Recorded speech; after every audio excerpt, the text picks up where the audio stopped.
예배 오신 여러분을 축복합니다. 2026년 올해 받은 말씀이 여러분 기억하고 계십니까? 저는 올해 받은 말씀이 고린도후서 5장 17절 말씀. 그런즉 누구든지 그리스도 안에 있으면 새로운 피조물이라.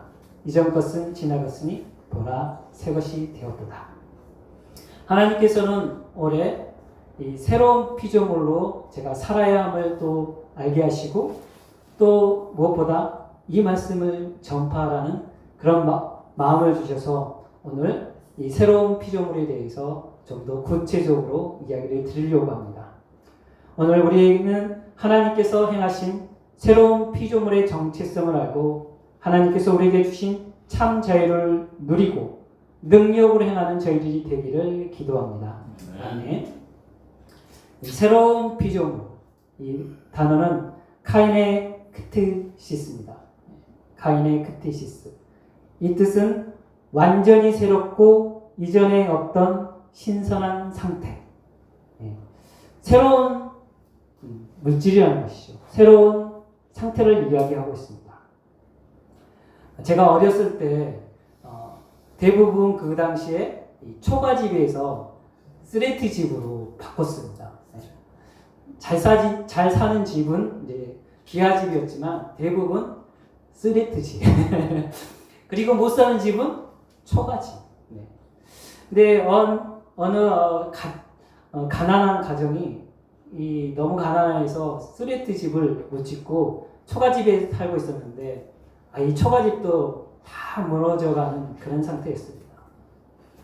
너무 가난해서 이것을 바꿀 능력이 없는데 어느 날 비바람이 심하게 몰아치고 번개가 걸쳤는데 그만 이 초가집이 번개에 맞아 무너지고 말았습니다. 다행히 인명피해는 없었습니다. 이 가족들은 돈이 없어서 살 집을 잃고 어떻게 해야 하나 그러고 있는데 이 정부가 이 자연재해로 번개 맞았다고 하면서 새 집을 지어준 것입니다. 근데 옥상이 있는 양옥집으로 만들어진 겁니다. 그 전에 가장 못 사는 그런 집이었는데 가장 동네에서 잘 사는 새 집으로 만들어진 겁니다. 이 새로운 피조물, 이전의 거와 다른 완전히 새로운 가장 좋은 걸로 우리에게 주신 줄 믿습니다. 아멘. 동물과 식물이 우리 자연세계를 보면 죽어서 이 땅에 묻히고 그럼으로 인해서 다른 동물의 먹이가 되고 이런 영양분으로 되어서 자연의 새로운 탄생을 이끌어옵니다. 이처럼 새로운 피조물이라는 것은 새로운 것은 그전 것이 없어져야 합니다. 죽어야 재탄생이 되는 것입니다. 우리 또한 거듭났습니다. 새로운 피조물입니다. 이 말은 결국 예전에 우리의 모습은 없어졌다는 것입니다. 아멘. 죄의 종을 벗어나 이제는 하나님의 자녀가 되었습니다. 아멘. 우리는 하나님의 걸작품입니다. 아멘. 오늘 제목이 무엇입니까? 새로운 피조물의 정체성. 이 정체성이라는 단어는 여러분이 익히 들을 수도 있고요. 가끔 지나가면서 들었던 그런 단어일 수도 있습니다. 이 정체성이라는 단어는 identity, 영어로 국어사전을 보면 변하지 아니하는 존재의 본질을 깨닫는 성질, 변하지 아니하는 존재의 본질을 깨닫는 성질, 깨닫는 거라는 것이죠. 즉 내가 누구인지 아는 것이 정체성이라는 것입니다. 아멘? 여러분이 누구신지 아십니까? 제가 이제 이렇게 오래 하지는 않았지만 좀 깨달은 것은 무엇이냐면 제가 신학을 했지 않습니까? 근데 이 신학의 부족, 신앙의 부족이라고 생각합니다. 잘 모르는 것 같아요. 우리는 신앙생활을 열심히 한 것 같은데요. 잘 모르는 것 같아요. 그래서 목사님이 가르쳐준 그거 가지고 신앙생활을 하는데요. 근데 보면은 잘 몰라요. 그래서 우리가 실패하는 신앙의 이유를 보면 이 믿음의 부재. 우리에게 주신 믿음이 무엇입니까? 예수님을 통한 속량입니다. 아멘. 하나님께서는 크고 놀라운 일을 일으키셨습니다. 근데 성경에 수많은 이런 이야기가 있는데 우리는 하나님의 일을 말씀을 보면서도 우리의 마음, 우리의 생각, 우리의 경험으로 이 하나님의 일을 판단하고 말씀을 판단하는 것이죠. 네. 그래서 잘못된 신학이 나오고 잘못된 신앙이 나오는 것 같습니다. 그로 인하여 죄에 얽매이는 것이죠. 우리는 분명히 죄에 얽매인 존재가 아니고 죄의 속박에서 벗어난 존재라고 이야기는 하지만 예수 믿는 사람이 신앙에 참 자유를 누리고 죄에서 자유함을 느끼는 사람은 제가 그닥 많이 보진 것 같지는 않습니다. 항상 보면 죄에 대해서 이야기하고 죄에 짓지 말라고 항상 이야기를 합니다. 근데 예수님의 말씀은 무엇입니까?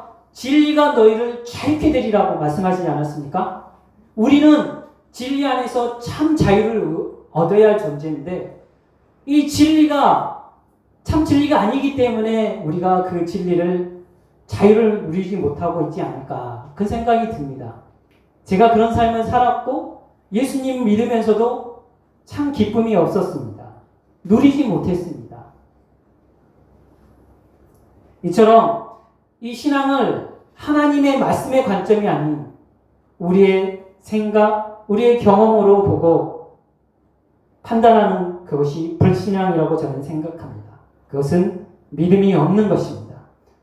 오늘 말씀을 통해 연약한 저희를 바라보지 않고 하나님께서 행하신 크고 놀라운 일을 우리가 알고 참 자유와 기쁨과 승리를 맛보는 저희들이 되기를 기도합니다. 네. 우리가 새로운 피조물이라는 우리가 진리 안에서 옛것에 대한 죽음이 포함되어 있다는 것을 우리가 알 수 있었습니다. 그죠? 양옥집이 지어질 때 초가집이 무너져 없어진 것처럼 우리는 옛날 그 모습이 없어지고 새로운 피조물이 되었습니다. 아멘. 이 새로운 피조물이 되었다는 것은 이 두 가지 우리에게 무너지고 죽은 것이 있습니다. 첫 번째는 율법에 대하여 무너졌고 죽었습니다. 우리 로마서 7장 2절 말씀을 같이 찾아볼까요? 로마서 7장 2절 말씀입니다.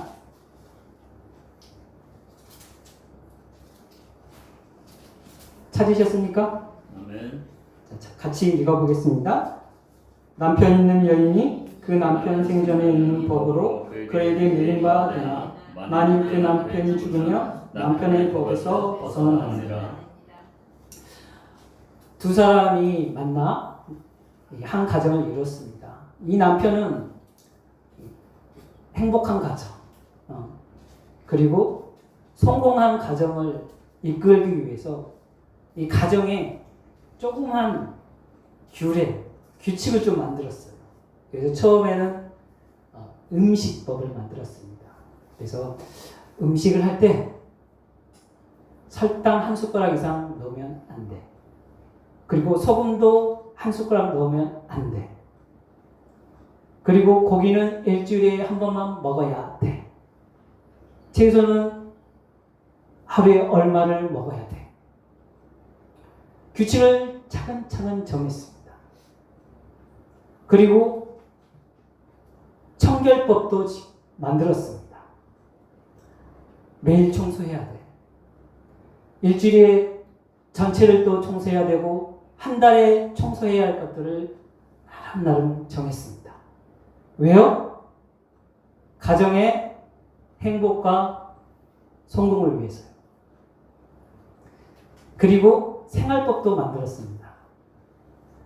하루에 10,000보 이상 걸어야 되고 또 어떤 말을 해야 되고 그런 말을 하면 안 되고 돈은 얼마나 써야 되고 용돈은 얼마며 차근차근 좋은 것이 있으면 하나씩 만들었습니다.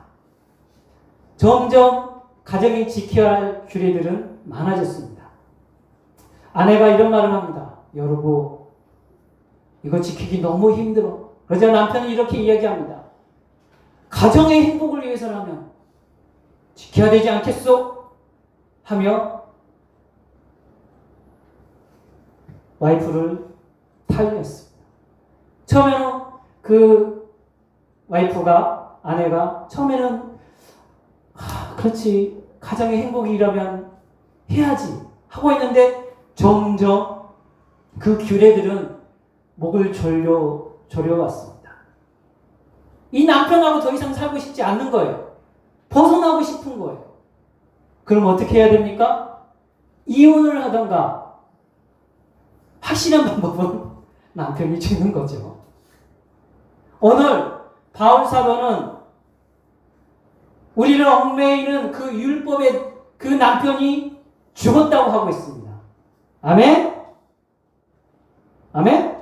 아멘. 2절 금방 읽지 않았습니까? 다시 한번 읽어볼까요? 시작. 남편은 여인이 그 남편 생전에는 법으로 그에게 매인 바 되나 만일 그 남편이 죽으면 남편을 법에서 벗어나느니라. 네. 모든 율법에서, 우리를 얽매이는 그 모든 법에서 그 법은 죽었다고 하고 있습니다. 아멘? 아멘. 아멘. 종교 개혁을 일으킨 마르틴 루터는 아주 죄에 대해서 철저한 사람이었습니다. 그래서 조그만 죄라도 아주 민감하게 반응했습니다. 너무 민감하게 반응해서 우울증에 걸릴 정도로 죄에 대해서 민감했습니다. 독일 비텐베르크에서 학생들을 가르치고 있었는데 그때 마귀가 찾아옵니다. 그리고 두루마리를 쭉 펴더니 이 마르틴 루터의 죄를 쭉 읽고 있는 것입니다. 그리고 나서 이야기합니다. 너가 거룩한 성도라고? 이렇게 죄가 많은데 너가 어떻게 거룩한 성도가 될 수 있겠니? 하고 이 마귀가 루터를 정죄한 것입니다. 그때 마르틴 루터는 기도하면서 이런 말을 했습니다. 맞다. 나는 그렇게 많은 죄를 지은 죄인이다. 하지만 그렇게 많은 죄를 지은 나는 십자가에 죽었다. 아멘? 아멘. 아멘. 더 이상 나를 괴롭혔던 그 죄에서 죽었기 때문에 나는 더 이상 그 죄에 대하여 자유하다. 나는 이제 그리스도와 함께 살아난 새로운 피조물 이라고 외쳤답니다. 선포했다고 합니다. 그러자 마귀는 물리쳤다고 합니다. 아멘. 아멘. 동이 서에서 먼 것 같이 우리의 죄가가 우리에게 멀리 옮겨졌습니다. 아멘. 아멘.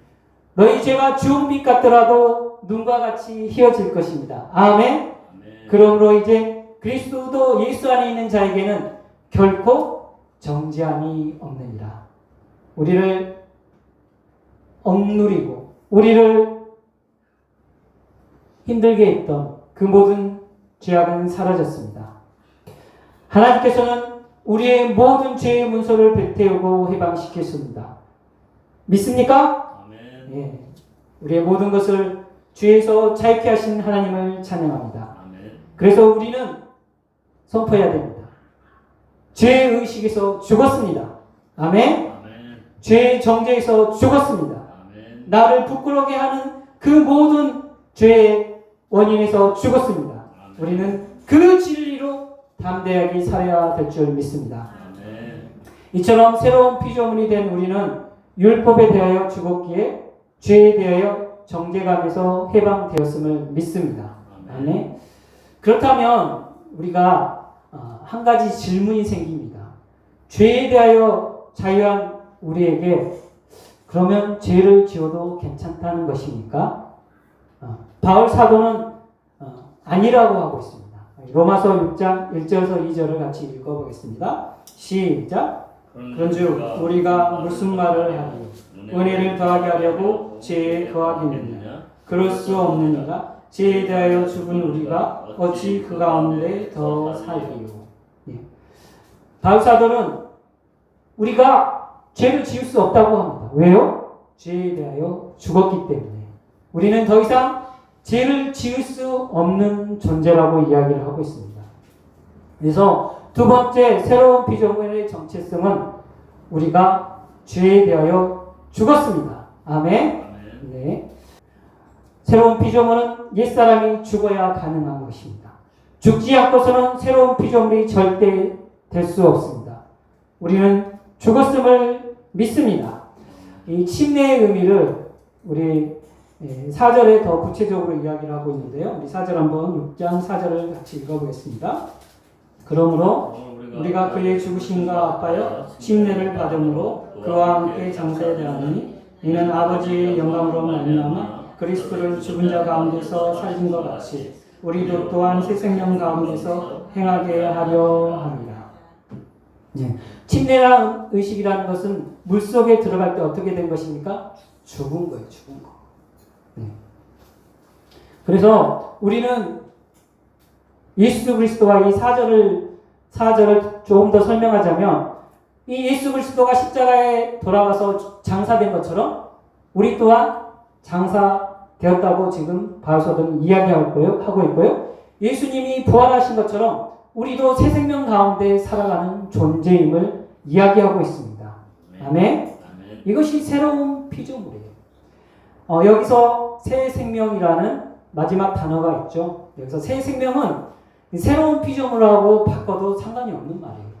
네. 새라는 말은 같은 카이로스라는 단어를 어원이 같기 때문에 그렇습니다.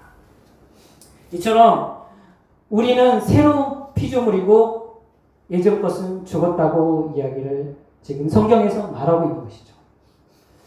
근데 우리의 모습을 좀 다시 한번 보면 우리는 항상 보면 어떻습니까?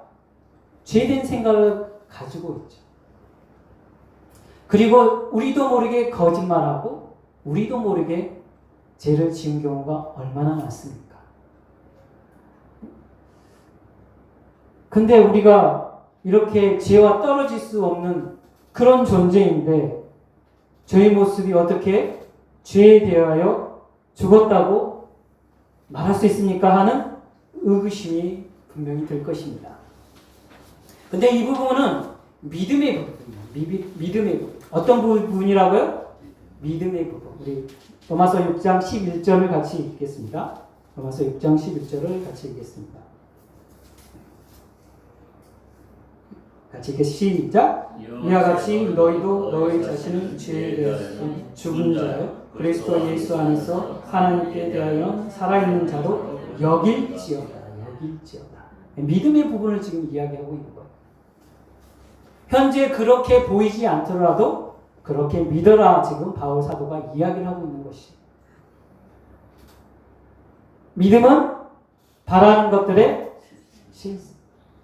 실상. 네. 성경에서 말하는 것들이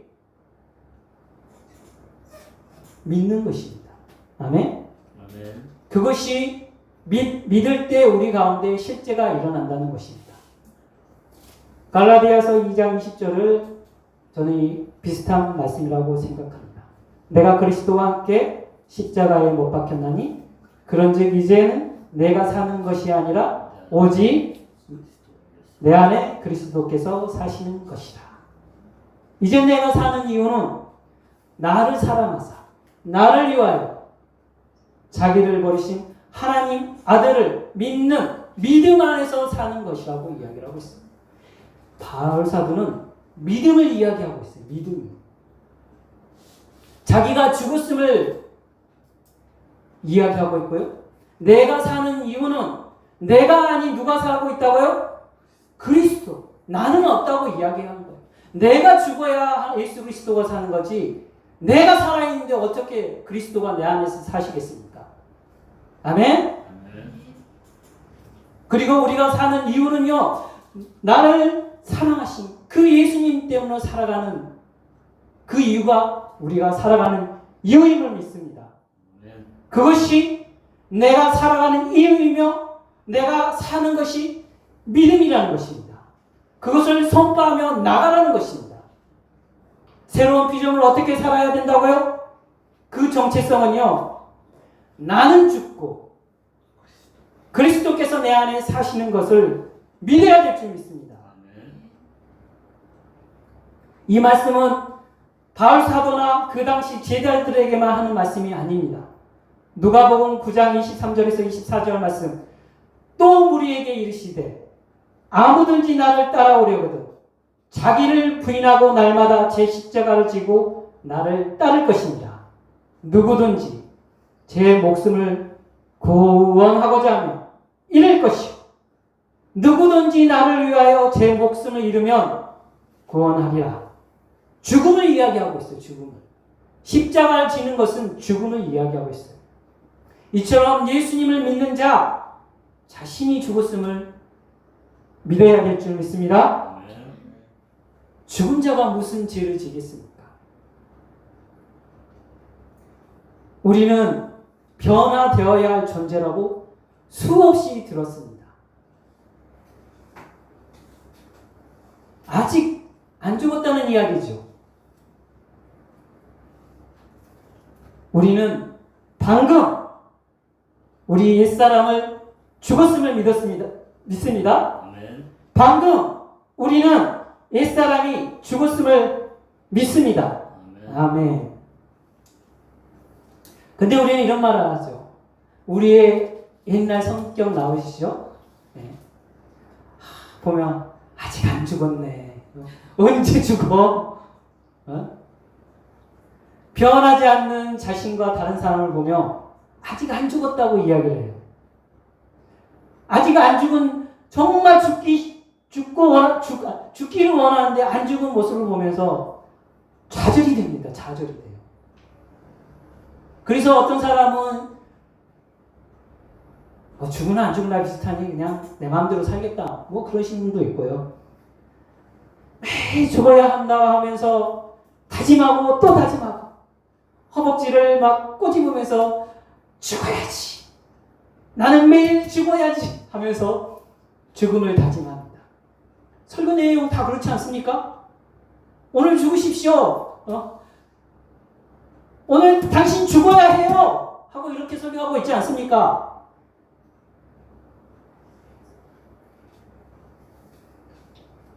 바울 사도가 매일 죽어야 한다는 그 말씀을 통해서 말이죠. 근데 바울 사도가 나는 매일 죽어야 한다는 그 15장 말씀은 부활장이에요. 부활장. 부활장은 무슨 말이냐면요. 내가 지금 복음을 위해 저것이 나를 죽을 수 있고 나를 위협한 것이라도 나는 복음을 전파하기 위해 죽기를 각오하고 간다는 얘기예요. 각오예요. 각오. 자아의 죽음이 아니에요. 사도 바울은 예루살렘에 갈 때 자기가 묶여서 핍박당할 것을 알면서도 성령이 그를 가르쳐 주었지만 그 죽음의 자리, 위험의 자리를 담대히 가는 거예요. 매일 죽으러 가는 것입니다. 무엇을 위해서요? 복음을 위해서, 예수님을 위해서. 아멘? 그렇기 때문에 바울은 두려움이 없는 거예요. 이미 자기는 죽었다고 생각하고 있고 또 죽은들 무슨 상관이 있나. 나는 죽은 후에 부활을 믿고 있다는 그 믿음의 선포예요. 여러분. 나는 매일 죽는다는 그 이야기예요.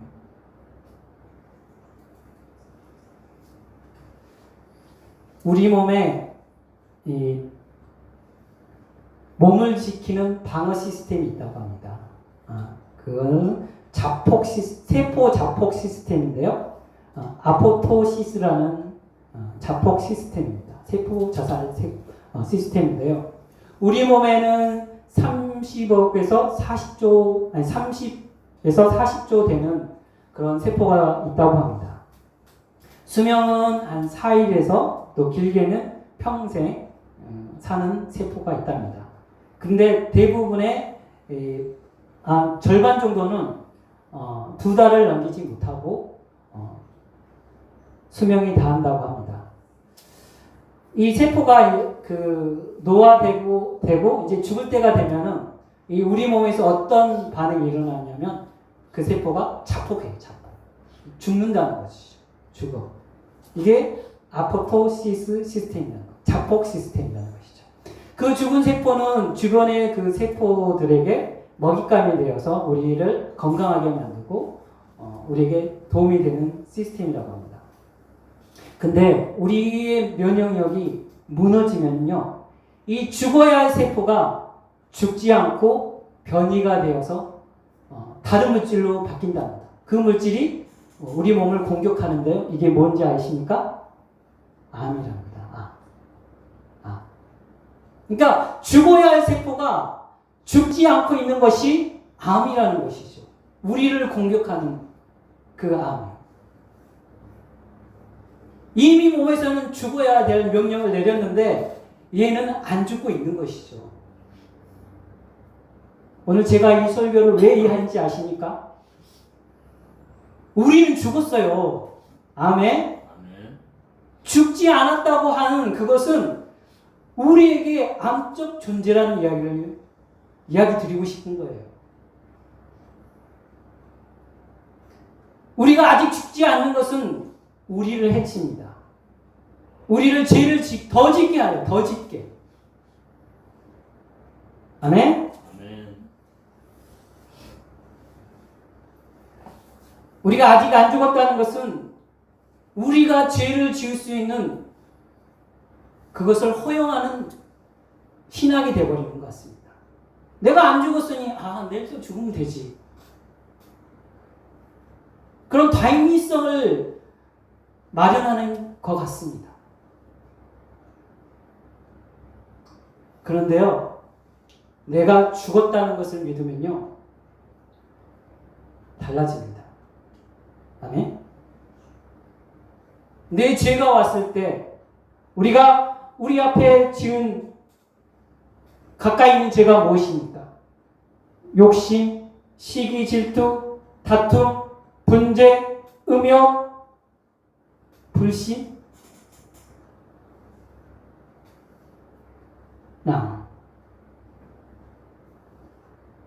이것이 모두 육신적인 생각이죠. 육신적인 일이죠. 그렇게 매일 찾아왔을 때 우리가 이겨야 되는데, 죄를 지면 안 되는데, 승리해야 되는데, 이 유혹에서 내가 이길 수 있을까? 나는 이 죄를 내 몸처럼 그것을 받아들이고 생각한다면요, 이 생각이 나의 생각이라고 생각한다면요, 우리는 언젠가 그 생각에 넘어지고 말 것입니다. 한 번 이길 수 있어요. 2번 이길 수 있어요. 근데 언젠가는 내 생각, 이게 나의 거라고 인정했을 때 결국에는 넘어지고 마는 것입니다. 우리는 선포해야 될 것입니다. 지금 나에게 드는 그 욕심, 시기, 질투, 다툼, 분쟁, 음욕, 불신앙은 떠나가라! 나의 것이 아니라는 것이에요. 나의 죄된 생각은 죽었다. 나는 십자가에 죽은 자이다. 나는 새 생명 가운데 사는 새로운 피조물이다. 물리치십시오. 그러면요, 우리는 승리의 삶을 살 것입니다. 아멘. 담대하여 지십시오. 허용하지 마세요. 그것이 내 거라고 생각하지 마십시오. 죽었습니다. 죄는 죽었습니다. 우리 안에 역사할 수 없습니다. 죄가 우리 앞에 왔을 때 잘라버리십시오. 전혀 우리한테 도움이 안 됩니다. 알고 계시죠? 암적 존재다니까요. 죽었어요. 살아나면 그것이 암이다니까요, 여러분. 싹수를 잘라버립시오. 그렇게 믿었을 때 성령님께서 역사하십니다. 우리에게 힘을 주십니다. 예. 우리는 이미 죽은 자이기 때문입니다. 이처럼 새로운 피조물의 정체성을 가지고 있는 우리는 죄에 대하여 죽었다는 믿음을 가지고 성령의 능력으로 승리의 삶을 사는 저희들이 되기를 기도합니다. 말씀을 마치겠습니다. 새로운 피조물의 정체성은 초가집이 양옥집이 된 것처럼 기존에 있던 것이 없어지고 죽었음을 선포했습니다. 그것은 첫 번째, 우리를 속박하고 정죄한 율법에 대하여 죽었다고 말씀드렸습니다. 그래서 우리는 자유의 몸이라고 이야기 드렸고요. 두 번째, 우리는 죄에 대하여 죽었고 성령의 능력으로 살아가는 새 생명 가운데 살아가는 존재입니다. 아멘. 아멘. 여러분, 빈 컵에 보면 아무것도 없지만 무엇이 있습니까? 공기가 있죠. 공기. 그 공기를 없애려면 어떻게 하겠습니까? 채워놓으면 되죠. 아무리 비워도 공기는 비워지지 않아요. 채우면 돼요. 아멘? 우리가 하나님의 성전, 성령이 거하는 성전이 되었다는 건요, 우리 안에 물이 채워진 듯 우리의 모든 것에 성령이 거하는 존이에요. 아멘. 아멘. 죄가 우리 몸에 거할 수 있는 게 아니에요. 하나님께서 안전하신 분인데 우리 몸에 어떻게 성령의 전인데 죄가 거할 수 있겠습니까? 아멘. 아멘. 죄는 껌딱지예요. 껌딱지 붙어있는 거지. 우리 앞에 보이는 것이 그것이 우리가 아니가요. 이미 우리에게 거룩하게 하신 그분을 믿으십시오. 아멘. 믿음의 부분이라고 말씀드리고 싶습니다.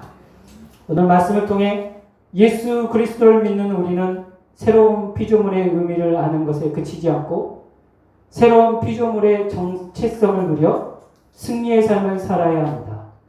하나님께서 우리에게 크고 놀라운 일들을 이미 하셨습니다. 예수 그리스도를 통해 자유와 해방과 승리를 주셨습니다. 이미 하셨습니다. 그것을 믿고 나아갈 때 사탄의 모든 유혹에서 저희는 승리할 것을 믿습니다. 아멘. 기도하겠습니다.